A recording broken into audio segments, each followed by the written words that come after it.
Hello, welcome back to Armchair Armory. And it has finished after our second home game in a row on Friday Night Football this time round. It's finished Arsenal 3, Aston Villa 1. And I have to say, I'm tempted, and I'm just going to say it, I think that performance was a lot better, was much better than the Spurs performance. I think we dominated that game from start to finish.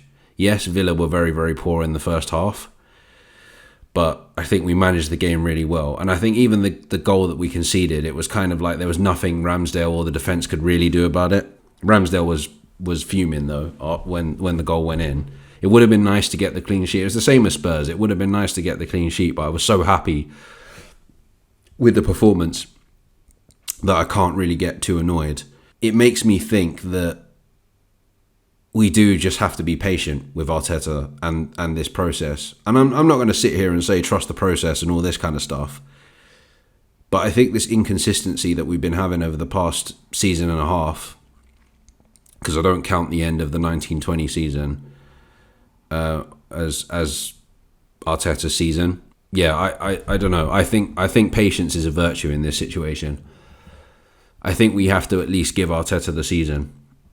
You know, I was very much 50-50 after Villarreal, but I was 50-50 in a sense that I was still seeing things, and I wasn't going to sit here and just write everything off. I wasn't going to write this project off.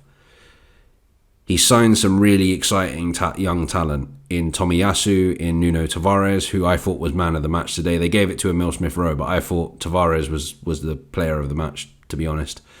Ben White looks settled now. Ramsdale looks good so far in goal. Lokonga looks decent. So yeah, I think there's been some good signings there, and obviously Ødegaard as well.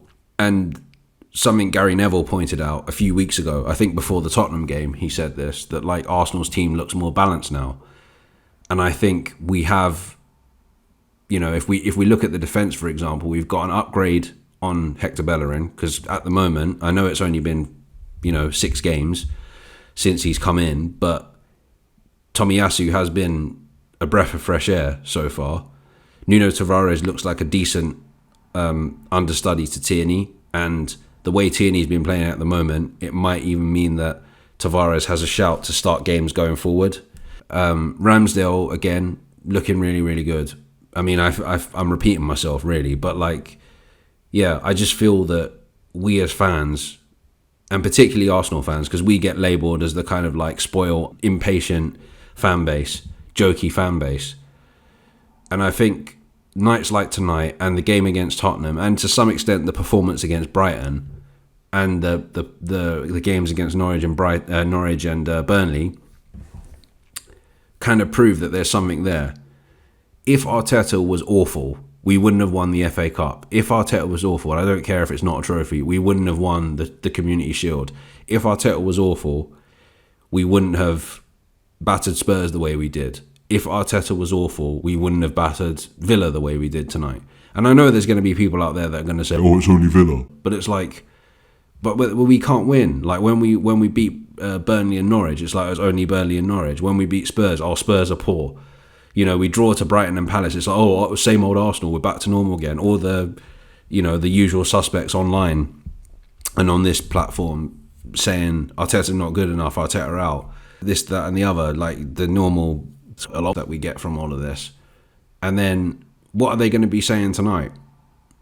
Probably, we didn't get a clean sheet, so that proves that Arteta's rubbish. Or why didn't Martinelli start? Or why didn't Martinelli come on earlier? That's always the thing I always hear all the time. Like there's always an excuse, to be honest. There is always an excuse. He is an inexperienced coach. We can't take away from that. And I think this inconsistency is going to last longer. And from what I understand, the club aren't going to sack him. Even if it gets really bad, I don't think the club are going to sack him. So unfortunately, we just have to grin and bear it. When Unai Emery took over from Arsene Wenger 2.5 seasons ago, Gary Neville said on Monday Night Football, I forget who we were playing now, but he said, I expect pain for Arsenal over the next few years. And at the moment, we are going through that pain. We're not going to be consistent. At least now that we are seeing a bit more than we did under Emery and the early stages of Arteta, even though we won a trophy. We're seeing a little bit more. And that's the thing. The key is just patience. That's what I would beg any Arsenal fan that watches this video. Patience. Patience is the key. We go forward now. We're in the top half of the table, up into 9th. Wahey. But there's something there. I can't ignore the fact that there's something there. I can't just dismiss some of the good performances we've had since Arteta's taken over. Like, I can't just dismiss them. You know, this idea that, like, he's lost the dressing room. Like, you can clearly see that the players are playing for him. You can clearly see, like, when Lacazette scored the equaliser in the last minute against Palace, the team are together. It's clear. And the only thing I can come down to for people that are trying to find negativity and positivity is that they have an agenda. They want Arsenal to do badly, so Arteta goes. And I think that probably comes down to experience bias. They think because he's not experienced, they probably deep down, even those that gave him a chance, because there are people out there that didn't want him from the start and all this kind of stuff. But there are people that in the back of their mind subconsciously, they were always thinking, I don't want this guy. I want, at the time it would have been Allegri or something like that. And to be fair, I was one of those people. I was one of those people that was like, I'm not really sure, because I think it's a really big risk. And it is a big risk. It's still a risk. But some of the performances I've seen this season, the season we won the FA Cup, and last season, I can't just completely write Arteta off. I can't completely go, oh yeah, he's not good enough, we need to change manager. Because I feel like even if we change manager, it will still take time for the players to embed in and all this kind of stuff. So I don't think it's a quick fix. I think we are in for the long haul. And if Arteta isn't the guy, then fair enough. Like, if we get to next season, if he's still here, and he gets sacked next season, fair enough. But before we get back to being in the top 4 and challenging for things again, which, who knows, that might never happen, we're just going to have to grin and bear it. That's all I'll say. I was really happy that Thomas Partey scored today as well, because he's been trying to score since he signed for us, pretty much. And today he got his goal. He got a header from a corner. Second goal was Aubameyang scoring. There was a penalty given at the end of the first half, literally after the first half whistle was blown. Craig Paulson, the referee, went to check VAR on a foul on Lacazette. Matt Target on Lacazette. Gave the penalty. I did actually think Oba was going to miss it because Martinez was in goal, and I just thought it's inevitable that Martinez is gonna save it, and he did. But luckily, it got pushed out, similar to like Harry Kane's rebounded penalty against Denmark, and then Oba just tapped it in. And then there was a really good piece of skill from Tavares, Lokonga and Aubameyang to set up Emile Smith-Rowe, who got a deflection and made it 3-0. And as I said, Jacob Ramsey pulled one back for them. But in general, as I say, I didn't really feel threatened maybe until like the last 10 minutes or something like that. After they scored a goal, after Villa scored the goal, they had a little bit of a run where they just, like, Watkins just brushed past the post just after that. So they could have gone up to 3-2. But other than that, I felt like we were completely dominant. And that's the thing. That's what I'm saying. There is something there. I don't care what anyone says. There is something there. And that's why I also understand from like other clubs as well, like Man United, like there are some fans that see something in Ollie. And I see something in Ollie. I'm not a Man United fan. I'm like, he inspires players to perform in some games. So I just think in this it's a little bit different with Ollie in a way because he's been there longer. But I think with Arteta, like, I think we do have to just persevere unless it gets really, really bad to the point of where, like, you know, we're on a 12-game losing streak or something like that. I think we do have to persevere. I think we do have to just grin and bear it at the moment. So up next is Leeds, third and final home game of this fixture window before we go to Leicester away.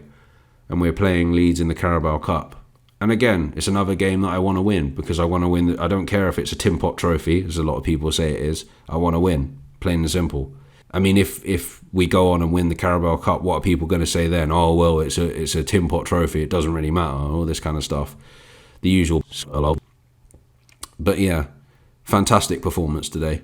Probably the best performance of the season so far for me. Like, it trumps the Spurs performance because in the Spurs game we played well for 35 minutes and then retreated into our shell and tried to protect that 3-0 lead. And Tottenham were probably more dangerous than Villa today. And with this game, as soon as we scored, we just kept going, just battered the literal hell out of these guys to the point of, that's the thing, as a fan, when you see a performance like that, you want to feel like the game's in the bag. It kind of felt like, and this is going to sound really over the top, but it kind of felt like back in the days of like between 2002 and 2006, where we would beat teams 3-0 in the first half and then just kind of leave it there. It felt like that. And, you know, Villa have been quite a difficult team for us to face of late, and to beat them as convincingly as we have, that shows something. But I will say this. We've got Leicester away soon. I don't know the exact date, but yeah, we've got Leicester away, and that's another really big test. Brighton away was a big test, and we didn't lose that. Yes, we didn't play that well, but we had a good defensive performance, and we got out there with a clean sheet, and we didn't lose.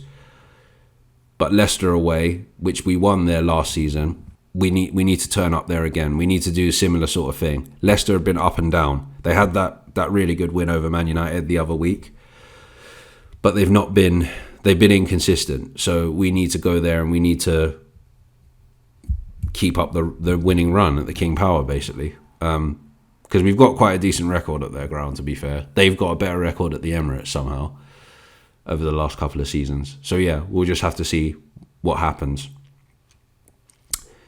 I'm going to leave it there. I will be back again early part of the week to preview the Leeds game in the Carabao Cup. So until I speak to you then, Armchair Armory Wise, take care and stay safe.